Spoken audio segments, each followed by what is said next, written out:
में जो मौलवी जी थे, जब उनकी डेड बॉडी का यहाँ पर निरीक्षण किया गया, तत्काल एसडीपीओ हथुआ पहुँचे थे और पूरी टीम भी पहुँची थी। उसके बाद एक एसआईटी का गठन किया गया था। एसआईटी ने पूरा अनुसंधान किया और मात्र 72 घंटे के अंदर पूरे कांड का उद्भेदन हो गया।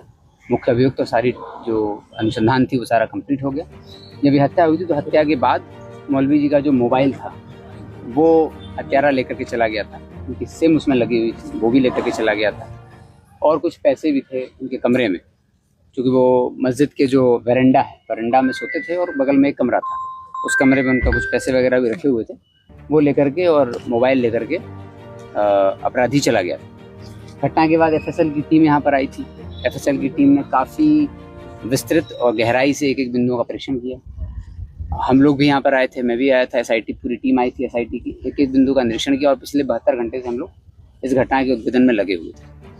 पूरी घटना क्लियर हुई और जो मुख्य अभियुक्त है जिसने ये घटना की है उसको गिरफ्तार कर लिया गया है। और जो मोबाइल था मौलवी जी का, जो कि वो लेकर के चला गया था हत्या के बाद, वो मोबाइल अभियुक्त के निशानदेही पर मोबाइल बरामद हुआ।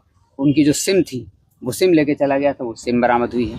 जिस हथियार से मारा था वो ब्लड स्टेन्ड उस पर हैं, खून लगा हुआ वो धारदार हथियार भी मिल गया है। और चूँकि जो मारने का तरीका था उससे पूरा ब्लड पूरे घटनास्थल पर ब्लड फैल गया था, तो इससे स्पष्ट हो रहा था कि अभियुक्त के कपड़ों पर भी ब्लड आया होगा। तो अभियुक्त ने घटना के बाद अपना कपड़ा जो है वो जलाने का प्रयास किया। कागज़ ले गया था, वो कागज़ के बीच में कपड़ा रख करके जलाने का प्रयास किया, तो वो अधजला कपड़ा मिल गया है जिसमें कि ब्लड स्टेन लगे हुए हैं।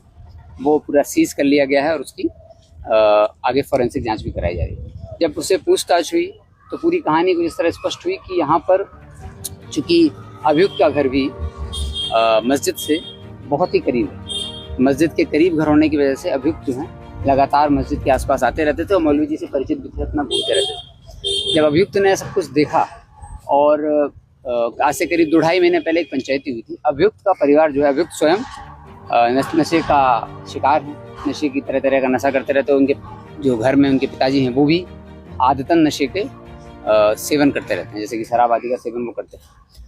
तो कुछ दिन पहले यहाँ पंचायती हुई थी जिसमें हुआ था कि मौलवी जी ने भी कहा था और अन्य लोगों ने भी कि ऐसे लोग जो हैं वो नमाज पढ़ने नहीं आएंगे जो नशे का सेवन आदि करते हैं। और उसके बाद अभियुक्त जो है वो अपना मोबाइल, जिस मोबाइल का उपयोग करता था, वो मोबाइल उसका करीब आज से 2 महीने पहले के आसपास जब वो उत्तर प्रदेश जा रहा था अपने रिश्तेदारों से मिलने, तो उस समय जेब से मोटरसाइकिल से गिर करके उसका मोबाइल टूट गया।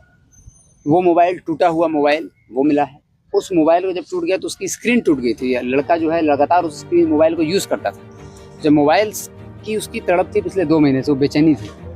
वो जानता था कि मौलवी जी यहाँ सोते हैं और अक्सर बाहर जो है वो अपने खाट लगा करके वरांडा में मस्जिद में सोते हैं और उनके पास एक मोबाइल है। तो 15 अगस्त की रात में वो सबसे पहले मोबाइल चोरी करने आया और जो मस्जिद का जो बाउंड्री है उसमें ही 4 फीट की दीवार है, उसे आराम से, उसमें काफ़ी स्पेस है गुजरने का, वहीं से वो पीछे से उसका घर है, वहाँ से निकल के आया, मस्जिद में प्रवेश किया और मौलवी जी की तकिया के नीचे उनका रेडमी मोबाइल था, उसको उसने चोरी कर लिया।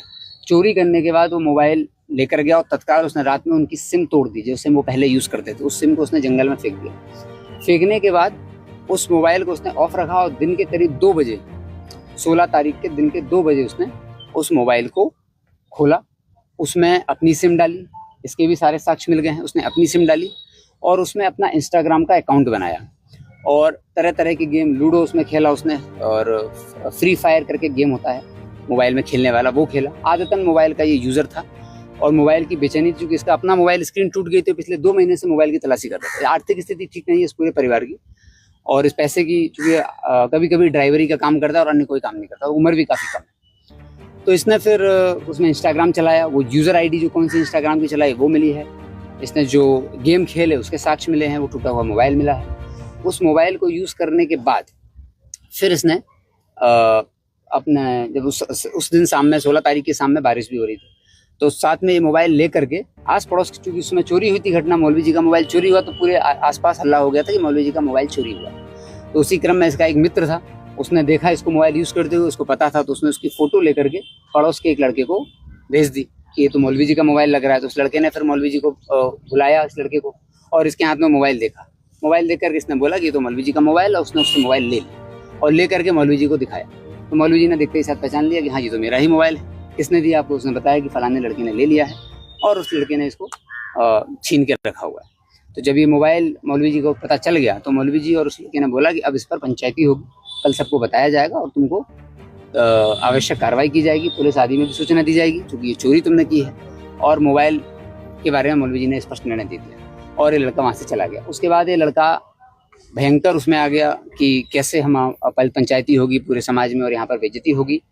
और मैं इस बात का इसको पूरी गिलानी रही।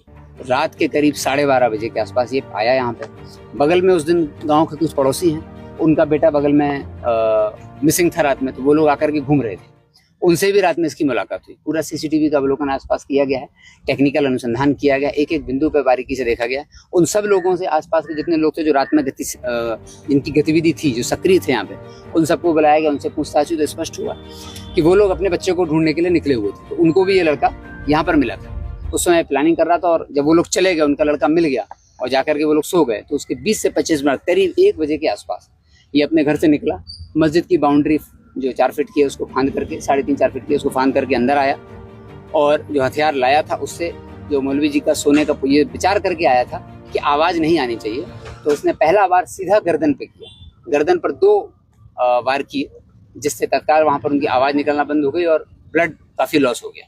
उसके बाद आपाधापी हुई दोनों के बीच में, इससे इसके पूरे कपड़े पे ब्लड लग गया था। इनफैक्ट इसकी बॉडी पर भी ब्लड लगा हुआ है। तो उसका भी हम लोग मेडिकल एग्जामिनेशन और फॉरेंसिक एग्जामिनेशन करा रहे हैं। सारे साक्ष्य उसमें आ गए हैं। और फिर लगातार इसने चाकू से अपने, चूंकि ये अकेला था और उससे निपटना आसान नहीं था, तो इसने लगातार वार किए, शरीर के अलग अलग जगहों पर वार किए।